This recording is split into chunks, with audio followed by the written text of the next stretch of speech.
நண்பர்களே, சில வாரங்களுக்கு முன்பு வாஷிங்டனிலிருந்து இது போன்ற ஒரு பேச்சு கேட்டது. மோடி ட்ரம்ப் போன் கூட எடுக்கவில்லை என்று. ஆனால் இப்போது நிலைமை மிகவும் மாறிவிட்டது. அமெரிக்கா இப்போது இந்தியாவுடன் பேச வேண்டும் என்று முயற்சிக்கிறது.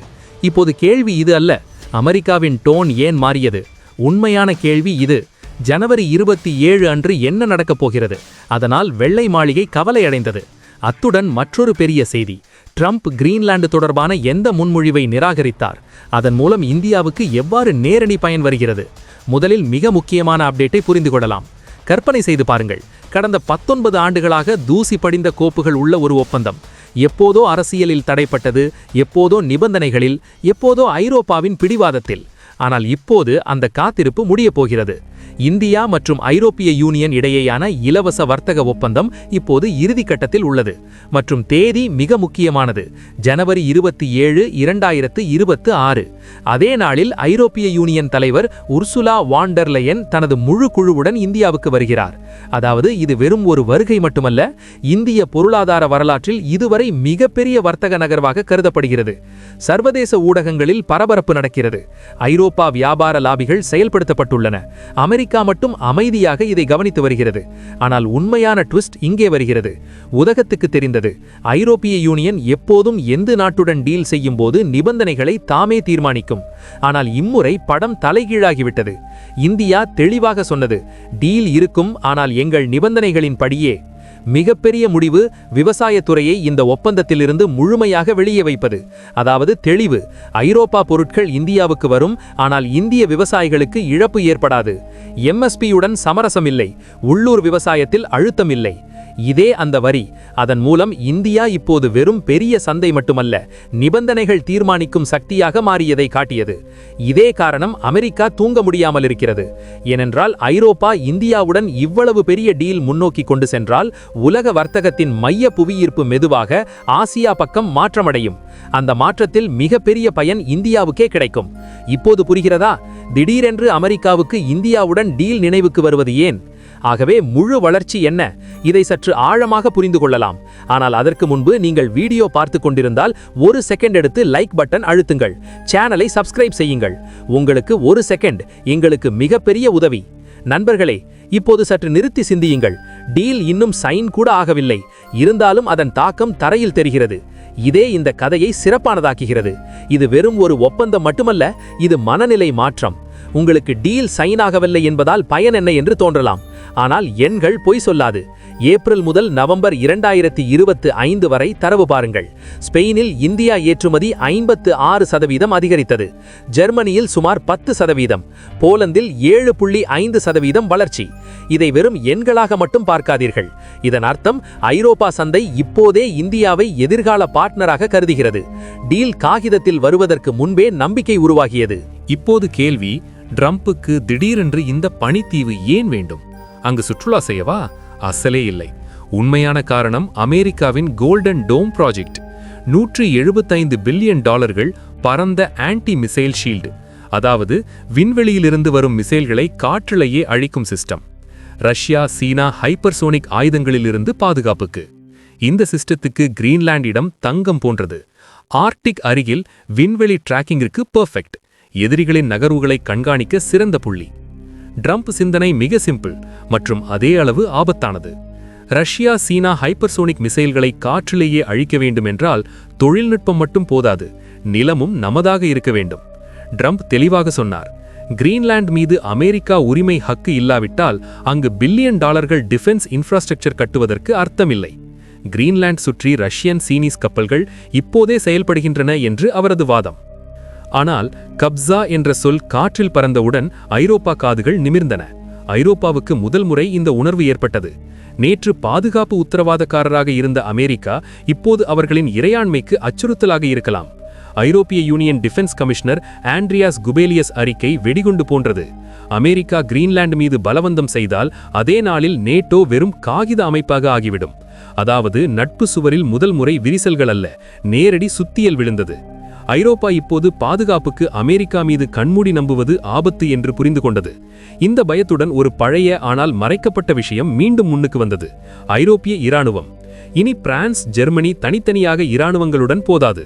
திட்டம் 1,00,000 வீரர்கள் இணைந்த ஐரோப்பிய படை. ஒரு கமாண்ட், ஒரு உத்தி, அமெரிக்காவிலிருந்து சுதந்திர முடிவுகள். இது வெறும் வார்த்தைகள் அல்ல. டென்மார்க் கிரீன்லாண்டில் தனது இராணுவத்தை அனுப்பத் தொடங்கியது. ஜெர்மனி, பிரான்ஸ், ஸ்வீடன் வீரர்கள் ஆபரேஷன் என்டியூரன்ஸ் கீழ் அங்கு அனுப்பப்படுகின்றனர். அதாவது இப்போது நண்பர்களும் ஒருவரை ஒருவர் சந்தேகத்துடன் பார்க்கின்றனர். இங்கிருந்து கதை புதிய ட்விஸ்ட் எடுக்கிறது. அமெரிக்கா அன்பிரடிக்டபிள் ஆனால், சீனா ரஷ்யா திறந்த எதிரிகளானால், ஐரோப்பாவுக்கு ஒரு நாடு வேண்டும். ஜனநாயகமாக இருக்க வேண்டும், வலிமையாக இருக்க வேண்டும், நம்பகமானதாக இருக்க வேண்டும். அந்த லிஸ்டில் உயர்ந்து நிற்கும் பெயர் இந்தியா. ஐரோப்பா பார்க்கிறது, இந்தியா யார் முன்பும் தலைவணங்காது, யாருக்கும் எதிராக கண்மூடி நிற்காது. இந்த நம்பிக்கையின் தாக்கம் இப்போது இந்திய டிஃபென்ஸ் தொழிலில் தெரிகிறது. பிரான்சுடன் ரஃபேல் டீல் இனி வாங்குவதற்கு மட்டும் வரம்புக்குட்பட்டது அல்ல. நாக்பூரில் புதிய அசெம்பிளி லைன் வரப்போகிறது. மிகப்பெரிய விஷயம், ரஃபேலில் சுமார் 60% பார்ட்ஸ் இனி இந்தியாவில் தயாராகும். அதாவது made in India fighter jet உலகத்துக்கு ஏற்றுமதியாகும். ஜெர்மனியுடன் $8 பில்லியன் சப்மரைன் டீல் மீது பேச்சுவார்த்தைகள் நடக்கின்றன. சிறப்பு விஷயம், ஜெர்மனி தொழில்நுட்ப இடமாற்றம் கொடுக்க தயாராக உள்ளது. ஏர்பஸ் இன்னும் பெரிய வாதம் வைத்தது. A400M போன்ற பரந்த மிலிட்டரி டிரான்ஸ்போர்ட் ஏர்கிராஃப்டை இந்தியாவில் தயாரிக்க ஆஃபர், அதுவும் 85% உள்நாட்டு உள்ளடக்கத்துடன். அதாவது தெளிவு, ஐரோப்பா தனது சக்தி குறைவதை தெரியும். அவர்களுக்கு ஆயுதங்கள் வேண்டும், நம்பகமான பார்ட்னர் வேண்டும், அமெரிக்காவை சாராத உற்பத்தி ஹப் வேண்டும். இந்தியாவுக்கு வேண்டியது தொழில்நுட்பம், முதலீடு, உலக டிஃபென்ஸ் சப்ளை செயினில் நுழைவு. இதே காரணம் இது வின்-வின் கேம் ஆகிவிட்டது. உலகம் இனி ஏகதுருவம் அல்ல, மல்டிபோலார் உலகமாகிறது. இந்த புதிய பவர் கேமில் இந்தியா வெறும் பார்வையாளர் அல்ல, வீரர். இப்போது உங்கள் மீது கேள்வி, அமெரிக்கா உண்மையில் கிரீன்லாந்து வரை செல்லுமா? ஐரோப்பாவின் சொந்த இராணுவம் உலகத்தை பாதுகாக்குமா அல்லது புதிய சச்சரவுக்கு வழிவகுக்குமா? கமெண்டில் உங்கள் கருத்தை கட்டாயம் சொல்லுங்கள். நண்பர்களே, இது இன்றைய பெரிய செய்தி. மிகுந்த ஆராய்ச்சி கஷ்டத்துடன் உங்கள் முன்பு கொண்டு வந்தோம். எங்கள் கஷ்டத்தை சப்போர்ட் செய்ய விரும்பினால் வீடியோவை லைக் செய்யுங்கள், சேனலை சப்ஸ்கிரைப் செய்து உங்கள் நண்பர்களுடன் ஷேர் செய்யுங்கள். நன்றி. ஜெய் ஹிந்த், ஜெய் ஸ்ரீராம். இங்கிருந்து கதை சற்று பின்னால் செல்கிறது. 2007இல் இந்தியா ஐரோப்பிய யூனியன் இடையே இந்த டீல் பேச்சு தொடங்கியது. கூட்டங்கள், சுற்றுகள், மொத்தம் 15 முறை பேச்சுவார்த்தைகள் நடந்தன. எப்போதோ ஆட்டோமொபைல் தொழிலில் தடைப்பட்டது, எப்போதோ மருந்துகள், வைன்கள் மீது. 2013க்கு பிறகு கோப்பு சிஸ்டத்தில் விழுந்து தூசி படிந்தது. ஆனால் 2022இல் சூழல் மாறியது. அரசு தெளிவாக சொன்னது, டீல் வேண்டும், ஆனால் சமத்துவத்துடன், அழுத்தம் இல்லாமல், மரியாதையுடன். அதே பலனாக 2026இல் படம் முழுமையாக மாறியது. இப்போது ஐரோப்பிய யூனியன் தலைவர் தனது முழு குழுவுடன் இந்தியாவுக்கு வருகிறார். ஜனவரி 27 என்ற இந்த தேதி காலண்டரில் மட்டுமல்ல, இராஜதந்திர வரலாற்றில் பதிவாகும் போல் உள்ளது. மிக ஆர்வமூட்டும் விஷயம், இந்தியா இந்த டீலில் விவசாயத்தை வெளியே வைத்தது. அதாவது, நாம் வர்த்தகம் செய்வோம், ஆனால் நமது விவசாயிகளின் விலைக்கு அல்ல. இது முதல் முறை ஐரோப்பிய யூனியன் எந்த நாட்டின் நிபந்தனைகளையும் ஏற்றுக்கொண்டது. இங்கிருந்து கதை இன்னும் ஆர்வமூட்டும் வகையில் மாறுகிறது. டீல் இறுதி கட்டத்துக்கு வந்தவுடன் அமெரிக்காவின் அணுகுமுறை மாறியது. சில காலம் முன்பு திட்டுகிறார்கள், மோடி, ட்ரம்ப் போன் எடுக்கவில்லை என்று. ஆனால் இப்போது டோன் மாறியது. இப்போது அதே அமெரிக்கா சொல்கிறது, நாங்களும் இந்தியாவுடன் விரைவில் வர்த்தக டீல் செய்ய விரும்புகிறோம். ஏனென்றால் இந்தியா பேசாமலே ஒரு மெசேஜை கொடுத்தது. யூகேக்கு பிறகு ஓமன், ஆஸ்திரேலியா, நியூசிலாந்து ஜனவரி 1, 2026 முதல் அங்கு இந்தியா ஏற்றுமதிக்கு 0 டாக்ஸ். அதாவது, ஒரு சூப்பர் பவர் நகராள்களை காட்டினால் இந்தியாவுக்கு மீதமுள்ள உலக கதவுகள் திறந்திருக்கும். இப்போது நாம் எந்த ஒரு நாட்டையும் சார்ந்திருக்கவில்லை. அதன் தாக்கம் நேரடியாக உங்கள் மீது விழும். டெக்ஸ்டைல், லெதர், ஃபார்மா, மிஷினரி இவை அனைத்திலும் டாக்ஸ் இல்லை, அல்லது முழுமையாக குறையும், அல்லது மிக குறைவாகும். நிபுணர்கள் சொல்கிறார்கள், வெறும் பொருட்கள் துறையில் மட்டும் 50% வரை அதிகரிப்பு தெரியலாம். இப்போது 124 பில்லியன் யூரோ உள்ள வர்த்தகம் 150 முதல் 160 பில்லியன் யூரோ தாண்டலாம். ஆகவே நண்பர்களே, ஜனவரி 27 வெறும் ஒரு டீல் தேதி மட்டுமல்ல, இது 19 ஆண்டுகளின் காத்திருப்பின் முடிவு. அப்போது இந்தியா கேட்பது, இப்போது நிபந்தனைகள் தீர்மானிப்பது. இப்போது அடுத்த அப்டேட்டுக்கு செல்வோம். இது எவ்வளவு அற்புதமோ அவ்வளவு ஆபத்தானது. கேள்வி சிம்பிள், கிரீன்லாந்து எந்த ஆஃபர் கொடுத்தது? ட்ரம்ப் சிந்திக்காமல் நிராகரித்தார். இந்த இழுபறியில் இந்தியாவுக்கு பயன் எங்கிருந்து வருகிறது? உண்மையில் நேற்று வாஷிங்டன் டிசியில் ஒரு மூடிய அறையில் கூட்டம் நடந்தது. வெளியே வந்தவுடன் சூழல் மாறியது. ஒரு பக்கம் அமெரிக்கா பவர் சர்க்கிள் பெரிய பெயர்கள், ஜேடி வான்ஸ், மார்க்கோ ரூபியோ. மற்றொரு பக்கம் டென்மார்க், கிரீன்லாந்து பிரதிநிதிகள்.